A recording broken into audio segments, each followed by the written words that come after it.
Saviez-vous que la dernière finale de Champions League perdue par le Real Madrid, c'était en 1981?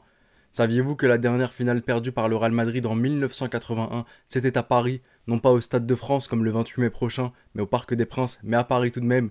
Saviez-vous que la dernière finale de Champions League perdue en 1981 par le Real Madrid à Paris, au Parc des Princes, c'était contre Liverpool? Le storytelling est juste incroyable. J'espère subjectivement et même objectivement que ce ne sera pas le cas le 28 mai prochain et que le Real Madrid ne subira pas ce qu'il a subi en 1981 contre Liverpool. Bienvenue dans cette vidéo à 2 semaines de la finale de la Ligue des Champions opposant le Real Madrid à Liverpool, un remake de 2018 à Kiev, un remake de 1981 à Paris, c'est vous qui voyez. Dans cette vidéo-là, je ne vais pas faire de pronostic, mais je vais faire, comme je l'indique sur le sommaire juste là, je vais d'abord faire une présentation des deux équipes, notamment les 3 dernières confrontations entre ces deux dernières. Je vais ensuite faire les points forts de Liverpool et les points forts du Real, ensuite les points faibles de Liverpool et ensuite les points faibles du Real, avant de conclure. Donc, avant de commencer cette vidéo, si vous n'êtes pas encore abonné, n'hésitez surtout pas à le faire, ça me ferait super plaisir. Objectif 10 000 abonnés, le plus vite possible en tout cas. Et c'est parti. Les 3 dernières confrontations entre les deux équipes, on avait la finale de 2018 à Kiev, une finale remportée par le Real Madrid face à un Liverpool qui avait perdu son meilleur élément au début du match, Mo Salah. Mais entre nous, je pense que même si Mo Salah était resté sur le terrain, vu la profondeur d'effectif de Liverpool et vu l'adversaire et l'expérience de l'adversaire et le manque de maturité encore de cette équipe de Liverpool, j'aurais quand même vu le Real Madrid remporter cette finale. On a ensuite eu l'édition précédente en quart de finale 2020-2021, une double confrontation opposant le Real à Liverpool. On avait là deux équipes qui étaient faibles. D'un côté, on avait le Real qui était faible, qui se recherchait, qui était en pleine reconstruction avec pas mal de jeunes. Et de l'autre côté, Liverpool qui était faible, non pas en construction, mais parce que des joueurs cadres, tels que Virgil van Dijk, s'étaient fait les ligaments croisés, quand on sait qu'ils ont joué avec Nat Phillips, et des joueurs qui ne sont même pas d'un level de milieu de tableau en première ligue, ça donne idée. C'était le Real Madrid qui s'était imposé sur le score de 3-1 à l'aller et ensuite 0-0 au retour et qui s'était envolé pour les demi-finales. À ce moment-là, on avait quand même vu la faiblesse du Real Madrid face à une équipe qui était un peu plus solide, telle que Chelsea.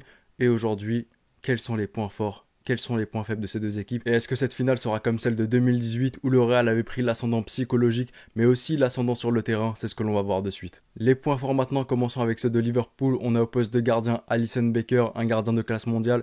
Au poste de défenseur gauche, Andrew Robertson, capable d'énormément de qualité offensivement, mais aussi défensivement. On a une charnière centrale avec un patron, Virgil van Dijk, à ses côtés, Ibrahima Konaté, mais encore mieux que d'être une charnière centrale, c'est des hommes capables sur coups de pied arrêtés et duels aériens de marquer nombreux buts de la tête. On l'avait vu avec Ibrahima Konaté en Coupe nationale et même en Champions League en huitième de finale de mémoire. On a un milieu de terrain, un numéro 6, Fabinho, qui est capable de ratisser le terrain avec un gros volume de jeu. Numéro 8, on a Thiago Alcantara, très fin techniquement, qui dicte le tempo de la partie, qui trouve des passes là où même le caméraman ne les voyait pas. On a un patron à ses côtés. Si c'est Jordan Anderson, un leader, un homme qui a énormément d'âme. Si c'est Naby Keita, on aura plus de technique. C'est là où tu vois que le milieu de terrain, il y a de la qualité, il y a de la profondeur, mais pas tant que ça non plus. Et on a ensuite le plus gros point fort de cette équipe de Liverpool, à savoir son attaque, avec énormément de qualité collective, même individuelle, énormément de choix. Quand on se rappelle de 2018, quand Mo Salah est sorti, c'est Adam Lallana qui est rentré. C'est que tu vois qu'il n'y avait vraiment aucune profondeur. Aujourd'hui, tu as Luis Diaz, Roberto Firmino, Diogo Jota, Sadio Mané, Mo Salah, sans oublier le super sub Divock Origi, même si c'est un des derniers choix, ça reste un super sub de qualité. Tu as énormément de possibilités. Tu peux en attaque mettre Sadio Mané, Diogo Jota, Mo Salah, Luis Diaz, Sadio Mané, Mo Salah, Sadio Mané, Diogo Jota, Luis Diaz. Sans compter Firmino, tu as énormément de possibilités. Jürgen Klopp peut donc faire jouer ses joueurs sur de la vitesse, sur des dribbles dans des petits espaces, sur la passe trouvée dans le bon intervalle, dans le bon tempo. Les joueurs de Liverpool sont extrêmement complets, notamment les attaquants. Ils savent finir, ils savent dribbler, ils savent faire la passe. C'est juste incroyable d'avoir autant de qualité. Cependant, en attaque, parfois la complémentarité et la compréhension entre les joueurs, c'est pas facile. C'est ce qu'on va voir dans les points faibles de Liverpool. Mais qu'en est-il maintenant des points forts du Real? Je parlais d'Alisson Becker qui était un gardien de classe mondiale, mais que dire de Thibaut Courtois qui est pour moi le meilleur gardien de la saison? Dites-moi vous dans l'espace commentaire qui est le meilleur gardien de la saison pour vous. En tout cas Thibaut Courtois qui forcément fait partie des points forts du Real Madrid. On a au poste de défenseur gauche Ferland Mendy quand il est présent, son apport offensif est hyper intéressant, notamment ses centres. Je trouve que parfois ses centres débloquent la situation. Certes, t'as un homme qui reçoit les centres dont on parlera plus tard, qui peut faire d'un centre mauvais quelque chose d'extraordinaire. Au poste de défenseur droit, tu as Dani Carvajal. Lorsqu'il est sur son bon jour, défensivement, il est extrêmement solide et vraiment fiable. Offensivement, des très très beaux centres, des caviars, on l'a vu face à Manchester City. Au milieu de terrain, un homme que tu dois avoir dans n'importe quelle équipe, c'est bien Casemiro. Un homme capable de récupérer tous les ballons, un homme capable de faire la faute intelligente au bon endroit, un homme surtout qui peut te déstabiliser psychologiquement toute l'équipe adverse. C'est un homme, forcément, lorsqu'il est dans ton équipe, tu vas l'aimer. Lorsque c'est ton adversaire, tu vas le détester. C'est une question de point de vue.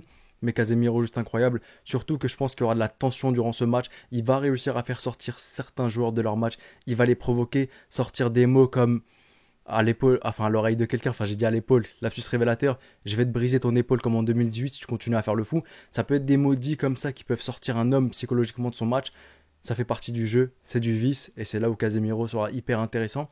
On a ensuite Luka Modric, que dire, je parlais de Thiago Alcantara à Liverpool, mais Luka Modric, franchement, juste à regarder, j'ai rien à dire dessus, parfait, 36 ans, il court énormément, gros volume de jeu, il court vite même, je l'ai vu face à De Bruyne, je l'ai vu contre Messi, c'est vrai que Messi n'est pas le plus grand coureur, bon défensivement, du très beau tacle, belle récupération de balle, mais que dire de ceux qu'il distribue, ses extérieurs du pied, juste magnifique, j'en ai des étoiles dans les yeux. Au poste droit de l'attaque, je sais pas pour qui Carlo Ancelotti optera le moment venu, mais t'as des hommes qui savent faire le travail, même si c'est pas leur poste, comme Federico Valverde par exemple, il donne tout ce qu'il a et il réussit à être prolifique sur ce poste-là. T'as Marco Asensio et t'as aussi Rodrigo, le super sub de qualité. Vraiment à ce poste, va falloir faire très très attention. Au poste d'attaquant gauche, maintenant d'ailier gauche, t'as Vinicius Junior, je pense qu'on n'en parle pas assez Vinicius, il a une contribution de plus de 40 buts, goal assist, but et passe décisive. Vinicius qui sera sur le côté de Trent Alexander-Arnold, et j'en parlerai dans les points faibles quand on sait à quel point il est faible défensivement. Arnold, ça va être juste une partie de plaisir pour Vinicius. Et que dire de l'attaquant de pointe Karim Benzema qui est juste extraordinaire cette saison, qui sait créer, qui sait finir, qui sait absolument tout faire, de la tête, du genou, du pied gauche, du pied droit, il sait absolument tout faire. Je parlais des centres de Ferland Mendy qui parfois pouvaient être désastreux, mais Karim Benzema arrive à en faire quelque chose d'incroyable, d'extraordinaire. Karim Benzema qui sera vraiment sur cette finale le gros homme. J'espère ne pas lui porter l'œil en tout cas. J'espère qu'il va pas du tout flop et qu'il a fait tout ce qu'il avait à faire et qui va flop durant la finale, mais je ne pense pas. C'est un homme extrêmement vicieux qui sait lire le jeu, qui sait anticiper l'erreur de n'importe qui, d'un défenseur, d'un gardien. Ce que j'aimerais, ce serait de voir Alisson blessé, enfin j'espère la blessure à personne, et que Karius soit le seul capable d'aller au cage. Ce serait vraiment un scénario hyper marrant. Mais bon, fini de rêver et soyons un peu plus sérieux, reprenons le sujet. J'ai parlé des points forts et tout ce que j'ai pas cité en points forts, notamment les joueurs, c'est que c'est des points faibles pour les équipes et c'est ce qu'on va voir. On va commencer par Liverpool. Alors on a Trent Alexander-Arnold. Offensivement, j'ai rien à dire sur Trent, mais défensivement, c'est très très grave. Surtout quand tu sais qu'il y a pas mal de buts qui viennent de son aile, qu'il est vraiment incapable de gérer les 1 contre 1, que tu auras un petit Brésilien du nom de Vinicius Junior sur ton côté qui va te travailler, tu vas complètement sortir de ton match. C'est vraiment un côté négatif de Liverpool. Et le deuxième aspect négatif pour moi, c'est quand le milieu ne sait pas créer et ne trouve pas forcément la possibilité, ça bride complètement les attaquants qui eux ne savent plus quoi faire. Et troisième point négatif, et je vais terminer avec ça du côté de Liverpool, c'est la complémentarité entre les attaquants. J'ai l'impression que lorsque Luis Diaz est sur le terrain, il y a vraiment un manque de compréhension entre lui et Mo Salah. Quand Mané est buteur, ça bride Mo Salah, qui devient de plus en plus un créateur et non pas un finisseur, t'en perds vraiment sa qualité de finition. Luis Diaz arrive très très bien à comprendre Sadio Mané et Sadio Mané arrive très très bien à comprendre Luis Diaz. Cependant, lorsqu'ils sont avec Salah, je pense qu'il y a vraiment un manque de compréhension totale avec eux.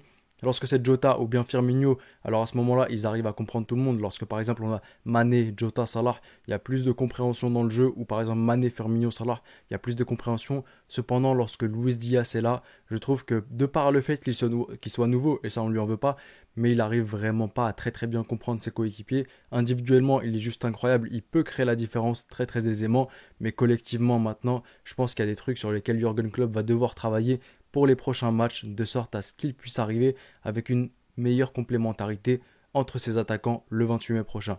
Côté Real Madrid maintenant, les points faibles, il y en a et c'est des points faibles vraiment extrêmement graves. Et ce point faible qui va coûter extrêmement cher au Real Madrid, c'est bien sa charnière centrale, sur coup de pied arrêté notamment, plus précisément sur les duels aériens. J'avais lu une statistique qui disait que environ 60% des duels aériens de la charnière centrale Eder Militao, David Alaba étaient perdus. Je ne peux plus vous ressortir le truc, je ne l'ai plus, désolé, mais il y a juste à regarder les matchs contre le Barça, Aubameyang les a pris, contre Chelsea, C'est Rudiger qui les a pris assez aisément. Cette charnière centrale sur duels aériens, quand elle va affronter Virgil van Dijk, Ibrahima Konaté, qui sont des experts sur duels aériens et coups de pied arrêtés, ça va être extrêmement compliqué. D'autant plus que cette charnière centrale commet énormément d'erreurs, de boulettes complètement bêtes. On l'a vu face à City par exemple, où des ballons passent comme ça, tu comprends pas comment ils sont passés. C'est vraiment grave. Ensuite, il y a Toni Kroos que je trouve qui devient de plus en plus inutile et qui sert quasiment à rien. À part faire des belles transversales, il fait pas grand chose, je le vois pas courir. Défensivement, il apporte quasiment rien. Sur le centre que Mahrez a adressé à Kevin De Bruyne sur le premier but du match aller, il est en partie responsable parce qu'il va pas directement sur Mahrez pour l'empêcher de centrer. Il y a pas mal de choses qui me gênent aujourd'hui avec Toni Kroos que je vois vraiment invisible sur le terrain et qui sert quasiment à rien du tout. Ensuite, il y a un problème avec le Real Madrid, c'est là où je parlais d'un point fort du côté de Liverpool, c'est qu'en attaque, tu as énormément de choix et de possibilités. Même si tu perdais ton meilleur joueur, tu as d'autres joueurs qui peuvent pallier. Aujourd'hui, malheureusement, si tu perds Karim Benzema, t'as plus personne. Du côté droit, si t'as pas Vinicius, c'est pas Eden Hazard qui sera là pour t'aider. C'est ça, l'un des problèmes aussi du Real Madrid, c'est que si tu perds ton élément fort, à savoir Karim Benzema, quasiment tout s'écroule parce qu'il porte vraiment tout le poids de son équipe sur ses épaules. C'est là un peu tous les points faibles que j'ai pu déceler des deux équipes. Je suis resté quand même en surface, je suis pas rentré dans les détails les plus profonds. N'hésitez pas vous dans l'espace commentaire maintenant à me donner vos points forts pour les deux équipes, vos points faibles pour les deux équipes. Je me ferai un plaisir de lire et de débattre avec vous. C'était le petit pharaon, prenez soin de vous et de vos proches et je vous dis... Arrivederci.